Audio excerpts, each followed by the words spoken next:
Assalamualaikum warahmatullahi wabarakatuh. Hai, welcome back to my YouTube channel.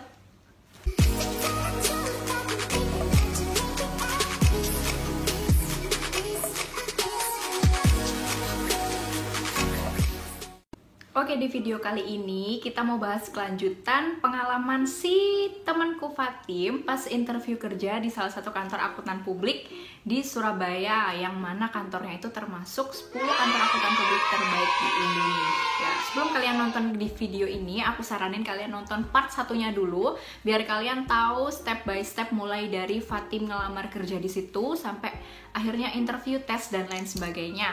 Oke, lanjut lagi. Tadi kamu udah datang di hari H waktu wawancara kedua ya. Itu apa yang terjadi saat itu? Itu wawancaranya dengan partner ya, jadi agak lumayan deg-degan. Wawancara partner tuh kayak gimana? Kok aku baru tahu ya. Biasanya kan Partner wawancara HRD atau wawancara user gitu. Kebetulan di kantorku tuh nggak ada bagian HRD, jadi di kantorku tuh KAP ada bagian yang associate, senior, asmen, manager, sama paling atas ini partner. Jadi aku yang wawancara kedua itu dia ya yang lebih atas lagi. Masuk ya udah kayak biasa yang wawancara pertama kan, perkenalan diri. Setelah itu pengalaman kerja di mana. Belum si partner ini nanya, jadi dia tuh udah megang hasil tes tulis. Jadi dia jadi dia nanyain aku ada kesulitan nggak di tes tulis kayak gitu. Aku ngomong sebenarnya nggak ada kesulitan Bu, cuma kekurangan waktu karena ada kendala IT itu. Jadi ibunya bilang memahami kayak gitu. Oh iya, sebenarnya ya sih dari nilaimu nggak terlalu bagus tapi lumayan. Ya itu ditanyain kendalanya, aku jelasin kendalanya. Alhamdulillah partner ini bisa nerima alasanku kayak gitu. Setelah si partner ini dia nyuruh aku ngejurnal di depan, jadi udah disediain papan kayak gitu. Terus dia ngasih case ke aku tentang pajak. Tentang pajak ini aku lupa detailnya, tapi kok jadi bahas pajak ya? Iya, padahal di interview kemarin brevetmu nggak ditanyain apa-apa ya. Benar, nggak tahu juga sih, langsung ke pajak. Mungkin ibunya senang pajak kali ya. Jadi aku ditanyain tentang pajak gitu. Setelah itu dia ngasih case ke aku, terus gimana jurnalnya itu. Case-nya kayak gimana coba? Case-nya itu tentang PPN sama PPN. Jadi kalau umpamanya ada penjualan kayak gitu, itu gimana? Kalau penjualannya itu nggak tunai, pakai kredit gitu, itu cara ngejurnal pajaknya gimana? Di sisi debit gimana, di sisi kredit gimana kayak gitu. Dan alhamdulillah kamu masih ingat gitu? Alhamdulillah aku ingat, tapi setelah sedikit. Jadi ibunya itu gimana udah brevet kayak gitu. Aku bilang maaf Bu, saya lupa, tapi udah suruh betulin ya, alhamdulillah bisa nanya. Masuk poin yang sangat sensitif, yaitu gaji. Jika kebetulan sebelum kita interview itu di luar kita suruh ngisi form kayak gitu kan, form data pribadi kayak gitu kan. Itu ada di paling bawah gaji itu, yang diharapkan. bener, gaji yang diharapkan. Betul sekali. Lah itu aku bodohnya, teman-teman yang lain itu gak ngisi, gak ada pada yang ngisi kan. Itu yang gaji yang diinginkan tuh berapa, tapi aku ngisi. Lah, kenapa teman-teman gak ngisi? Kurang tahu juga aku. Mereka mungkin gak pengen digaji ya. bisa mau jadi sukarelawan. Iya, tapi aku dengan PD-nya, dengan kemampuan yang pas-pasan seperti itu mah realistis yo. Aku ngasih gaji berapa kepala 6. Wah, dan itu seharusnya itu Jakarta sih gitu. Nah, kamu ada pertimbangan gak sih ngajuin 6 itu? Ya aku kasih iya benar, ibunya nanya masalah itu, kamu ngasih nominal gaji segini ada pertimbangan nggak sih? Terus aku ngasih tahu, ya udah aku jelasin kan aku bukan asli Surabaya, jadi aku butuh kos, buat kosnya, biaya buat hidup, transportnya, biaya hidup gitu. Terus ibunya oke, tapi beliau nawarin gaji yang di bawah itu, dan beliau terus gimana, kamu mau nerima apa enggak kayak gitu.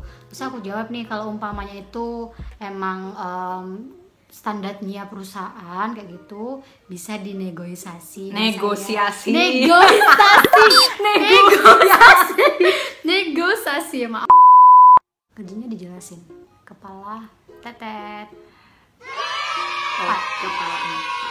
Emang di Surabaya tuh rata-rata sekitar kepala 4 atau kepala 5 gak sih buat gaji fresh graduate S1? Emang standarnya segitu lah ya. Kayaknya standarnya segitu. Kalau mau 6 atau 7 biasanya itu yang udah ada pengalaman gitu. Pokoknya S2.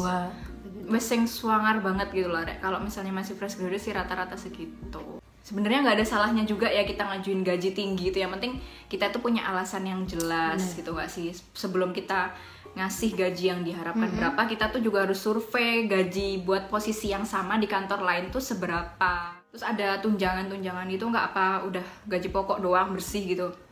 Kalau 42 itu dia kan, aku itu keterimanya kan dia masih percobaan dulu kan, belum Training diangkat. gitulah ya.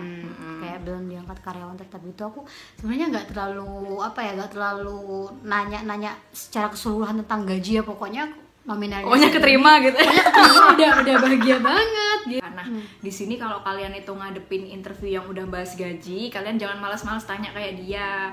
Jadi kalian harus benar-benar tanya gajinya itu ntar ada potongan apa aja, atau ada tambahan apa aja, ada insentif nggak, kalau lembur terus gimana, kalau misalnya kalian nggak masuk apa kepotong, kayak gitu-gitu. Pokoknya jangan sampai kalian nggak tahu, soalnya ini kan tentang upah ya, hal yang krusial banget. Kalian kerja juga buat ini. Beliaunya nanya, kamu mau di sini berapa tahun gitu. Seperti yang kita ketahui kan, kalau kantor akuntan publik itu banyak yang resign karena mereka gak mampu mungkin ya, karena sering lembur-lembur gitu, jadi mereka kayak resign gitu. Stres gitu ya. Stres paling lama ya mungkin ada yang 2 tahun, ada 1 tahun. Aku jawabnya lebih dari 2 tahun gitu kan.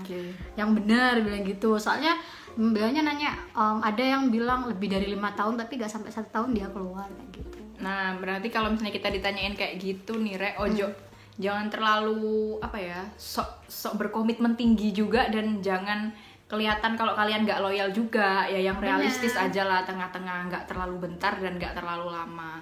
Kalau sampai bahas 10 tahun munafik banget itu. Nah, kita nggak tahu apa yang akan terjadi waktu kerja nanti, itulah ya. Kalau 1-2 tahun kan masih wajar. Sekitar 1 minggu lah ya, dikabarin lewat email lagi. Lewat email, selamat Anda diterima di perusahaan ini. Kalau dari persiapanmu kerja sendiri ada nggak sih? Nggak ada. Kalau persiapan kerja sih aku buka-buka ya materi-materi yang ada di bukunya, dibuka-buka, terus catatan yang berkaitan sama audit gimana, terus searching juga gitu kasusnya kalau mau kerja di KP tuh gimana. Pas kamu dapat email keterima nih, dikasih tahu nggak sih kamu tuh langsung kerja apa gimana? Dikasih tahu sih. Jadi pas 2 September itu kita nggak langsung kerja, jadi kita masih di training dulu 1 minggu. Jadi mereka masih pandangan nih kerja kita sebagai asosiat itu apa aja. Terus mereka juga cerita pengalaman mereka selama kerja di sana. Jadi harus sopan juga. Kan kita itu kerjanya nggak cuma berhadapan dengan komputer ya, jadi kita harus berinteraksi juga dengan klien kita. Oke, kerjanya asosiat tuh dia gimana sih? Kalau kerjanya asosiat itu ya sama kayak auditor pada umumnya ya, tapi kita megang akun-akun. Kalau ngaudit itu kan banyak akun di akuntansi tuh, ada kayak kas, kayak modal, kayak utang gitu. Kalau asosiat itu dikasih tugas yang ringan-ringan, yang enggak high risk gitu. Jadi ya sesuai dengan kemampuan kita sih. Tanggung jawab rutinmu tiap hari itu apa sih? Maksudnya apa yang kamu lakuin dengan pasti setiap harinya? Dengan pasti setiap harinya sebelum kita masuk kerja ada tim-timnya. Jadi untuk mengaudit suatu perusahaan itu ada kadang satu tim itu 4 orang atau 5 orang gitu ya. Dengan ada senior juga, admin juga gitu. Jadi kita udah dikasih tugas nih, kamu ngaudit akun ini. Umpamanya aku yang baru-baru tuh kebanyakan yang baru-baru tuh akun kas, terus modal, beban, pendapatan lain-lain kayak gitu. Jadi ya aku ngauditnya itu minta dokumen-dokumen yang mau berkaitan kita dengan itu. Berarti tiap hari kamu nemuin laporan keuangan. Benar. Tiap hari ngelihat angka. Oke, untuk kalian yang tidak passion dengan angka dan laporan keuangan, disarankan untuk tidak mengambil posisi akuntan ya. Bener banget. Mending pindah kantor aja daripada stres di sini. Tapi menunjukkan juga nggak sih kalau kerjamu tuh emang potensi untuk stresnya gede? Gede banget, apalagi kalau udah reporting tuh. Jadi habis kita audit itu kan ada reporting gitu kan. Kalau reporting Laporan itu, gitu lah ya. Ya laporan buat nanti kita hasilnya tuh kasih ke klien, kasih pihak-pihak yang membutuhkan kayak gitu. Kalau umpamanya awal-awal sih udah dibilangin kalau aku tuh tetap dengan masa percobaan 3 bulan itu. Kalau umpamanya 3 bulan kinerjaku bagus ya aku langsung diangkat jadi karyawan tetap gitu. Nah, jadi garis besar dari ceritanya, mulai awal Fatim keterima kerja itu 1 minggu di training dulu. Jadi dikasih materi dulu kerjanya kayak gimana, terus nanti juga apa-apa aja yang harus dilakuin setiap harinya itu dikasih bekal dulu lah istilahnya. baru setelah 1 minggu mulai terjun kerja. Dan ternyata jadi associate itu juga nggak melulu kerja di kantor mantengin laporan keuangan, tapi kita juga diharuskan untuk berinteraksi dengan klien. Ya jelas karena kantor akuntan publik ini kan jasa ya, dia jual jasa ke perusahaan-perusahaan yang butuh tim auditor eksternal gitu lah ya. Jadi kita juga ditugaskan di kantor-kantor tertentu nanti pastinya, dan kita juga harus pinter-pinternya ngomong terkait minta data dan lain sebagainya. Oke, ya udah segitu dulu yang bisa Fatim sharing ke kalian tentang pengalamannya interview kerja sampai awal-awal kerja sebagai associate di salah satu kantor akuntan publik di Surabaya.